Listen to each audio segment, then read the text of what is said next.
Voilà les mecs, le frigo américain roulant est fini, est testé et est équipé complètement différemment de ce qu'on avait prévu au départ. Enfin pas complètement différemment.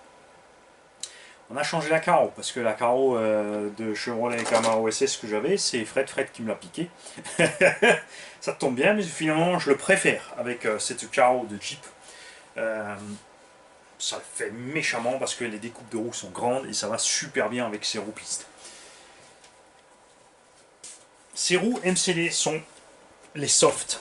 Pour être content, il faut avoir une température extérieure d'à peu près 25 degrés pour que cette gomme se comporte bien. Et c'est là que je ne regrette pas de ne pas avoir acheté la X5. Je voulais acheter la X5 parce qu'elle me plaît, elle est super belle. J'adore la mécanique MCD, j'adore les cardans avec les trois sphères dedans. C'est géant, vous l'avez vu dans Poncho. C'est d'une solidité remarquable et Poncho est la version bas de gamme de chez MCD. La X5, j'aurais pris la Ultimate. Le problème, c'est justement ces pneumatiques chez MCD, ils ne font... Ça, ce sont les plus soft. Il n'y a pas de pneus pluie, il n'y a pas plus tendre. Donc, ce qui fait que en Alsace, pour avoir 25 degrés, c'est 3 ou 4 mois dans l'année. Et moi, je suis pas le genre de mec qui roule que 3 ou 4 mois dans l'année. C'est surtout en hiver précisément que je roule mes pistes. Quand tout est dégueu, quand c'est trop froid, qu'on casse sur les sauts, alors on s'éclate sur la piste. En plus, on ne fait pas chauffer moteur et batterie. Et c'est pour ça que j'aime particulièrement les pistes FG, parce qu'on a des mélanges de gomme de malade. J'ai une tonne de pneus grâce à Tonton BRZ. En plus, celle-là, vous en faites pas, on finira sur la burn machine, ça va venir, on va la préparer, vous en faites pas. J'ai prévu 12 S pour mettre dedans, en deux roues motrices. Ça va faire mal. Mais j'ai une tonne de bons pneus aussi, et des pneus pluie aussi, grâce à Tonton Pierre-Yves. Donc il va falloir absolument que je me rééquipe d'une FG piste autre que camion. Ou alors j'utilise le châssis du camion, je boulonne les petites roues dessus, je mets une carrosserie DTM ou autre chose pour profiter de tout mon stock de pneus parce que j'en ai. D'un autre côté, je suis tellement content avec ce camion. Mais bref, maintenant j'ai mon X-Max piste. Donc si jamais quelqu'un veut le camion, les mecs, c'est le moment de lever le doigt. Hein, ça sera pas un petit prix, ça sera pas donné, c'est du 12S, il y a 2 lipo 12 000 avec. Il y a un moteur de malade, un vario avec les dernières mises à jour, il y a possibilité d'avoir un autre vario, un autre moteur, tout ce que vous voulez. On peut le faire aux petits oignons. Évidemment, si quelqu'un fait de la compète, il sera bloqué sur vitesse. Bouh, la législation, bouh. Pour le loisir, tu mets 12 et là, tu t'éclates comme un cojo. 12S, machin marche comme une 8ème GT. Alors, pour revenir au frigo américain, je n'ai pas mis les barres de toit et je trouve que ça lui donne un super look. Et en plus, il n'y a pas besoin, cette carreau est tellement solide. En fait, il a tellement mis de matériaux ici sur le droit que ça risque rien. J'ai laissé les côtés caisse plus haut, ça c'est aussi quelque chose que j'apprécie énormément sur cette carreau. Par rapport à la Chevrolet K10, on a une hauteur ici géniale. J'ai laissé plus long, ce qui fait qu'on bute sur les côtés caisse. J'ai laissé devant aussi un maximum de plastique pour que le pare-choc bute dessus, tout comme à l'arrière. Donc la carreau renforce encore les pare-chocs et tout le reste. On a ici donc 4 amortos arrière de Arma Creighton. Regardez la hauteur de caisse qu'a Creighton avec ses amortos. Tu vois.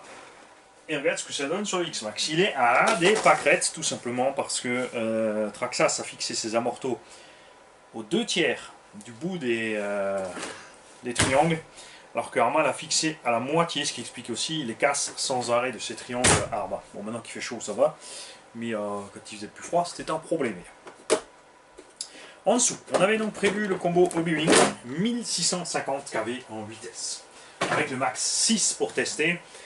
Ça allait. J'ai fait une dizaine d'allers-retours. La machine avait vraiment des bonnes performances. J'avais ma couronne de 54, mon pignon de 18. C'était pas mal, franchement. Mais les câbles, même si les câbles évidemment tiennent 200 degrés, les câbles sont devenus rapidement chauds. Ça veut dire grosse consommation. Ça, je suis pas fan. Le moteur était rapidement à peu près aussi à 90 degrés. Et finalement, j'ai utilisé le combo pour sauver quelqu'un. Ça fait longtemps que je jouais ce combo, mais quelqu'un est venu chez moi avec un Limitless. Et je le cite pas parce que je sais pas s'il veut qu'on le cite, donc je le citerai pas. Et avec grand plaisir, on lui a monté ce combo Hobby-Wing dans le Limitless. Donc pour ceux qui veulent faire Cette modif, c'est très simple. Il y a plusieurs solutions. Si tu utilises le pignon d'origine, le moteur va toucher, à cause des ailettes de ventilation, la noix du diff central. Et l'astuce est très simple. Tu coupes 3 mm de la noix, parce qu'une noix c'est pas cher à remplacer si tu veux le remettre en état d'origine après. Tu coupes 3 mm de la noix, ce qui fait que la noix n'est plus dans le chemin de l'ailette. Tu mets un petit caoutchouc à l'avant de ton cardan central pour que le cardan recule un tout petit peu. Résultat, tout fonctionne à merveille avec le 1650 kV Obi-Wan et le combo. Lui il roule en 6, ça peut prendre 8, mais vraiment juste pour du speedrun, j'irai pas rouler en permanence avec 8S avec. Donc dans mon X-Max Ounet, j'ai remis une fois de plus, c'est pas comme pas coutume, le Vélignon d'origine 1275 kV, parce que c'est vraiment mon moteur préféré dans cet engin. J'ai essayé le Spectrum, j'ai essayé du Goul RC, j'ai essayé du Obi-Wan, du Castle 1717, rien n'y fait. Je suis vraiment super satisfait de ce moteur Vélignon Traxxas, vraiment super à l'aise dans ce machin. J'ai remis donc mon VXL8 puisqu'on me l'a piqué pour le mettre dans le limitless. Donc je ne sors plus en 8.4, je perds un tout petit peu. J'ai plus 57 kg de direction, j'en ai plus que 47. Voilà. Et je suis ravi. La vidéo est peut-être déjà sortie à l'heure où on parle là. Si elle n'est pas sortie, vous allez la voir. Le comportement est génial. Faut, comme toujours, quelques minutes pour chauffer les pneus. Une fois qu'ils sont chauds, c'est géant. Avant que les pneus soient chauds, par contre, elle fait un petit crash et si je lève le châssis, je peux vous voir à travers le châssis. J'ai fait un trou comme ça dans le châssis parce que j'ai tapé pile dans le bac à lipo sur le coin d'un trottoir. Ça a tapé méchant. On a arraché un petit bout de plastique d'une jante, on a rayé un petit écrou de roue et on a fait un trou dans le châssis, mais sinon RAS. Et ça, c'est le bonheur avec évidemment ce type d'engin sur la piste. À ne pas faire avec n'importe quelle autre caisse, tu auras eu de gros soucis. Ça serait chouette que niveau suspension on soit peut-être un centimètre plus haut sous les bulkheads si le terrain est accidenté, mais là sur les parkings où on roule, on s'est vraiment régalé. Donc là, comme dit à l'intérieur, on est revenu origine. J'ai aussi remis le ventilo origine puisque j'avais essayé un autre. Mais le Obi-Wan avec la clampe à lui ne suffisait pas tout à fait. Il a beaucoup moins de surface au niveau du radiateur aluminium. Il faut dire ce qui est, ça fonctionne à merveille. L'air se prend vraiment dedans et est vraiment rabattu sur le moteur. On fera l'essai de nouveau donc, avec les Gens Bashing 8000 qui sont... vous savez, je suis contre les deux S2P depuis le début. Pourtant là, je dois dire que on a 20 à 30 degrés de moins de température au niveau des lipos avec plus du double de temps de roulage.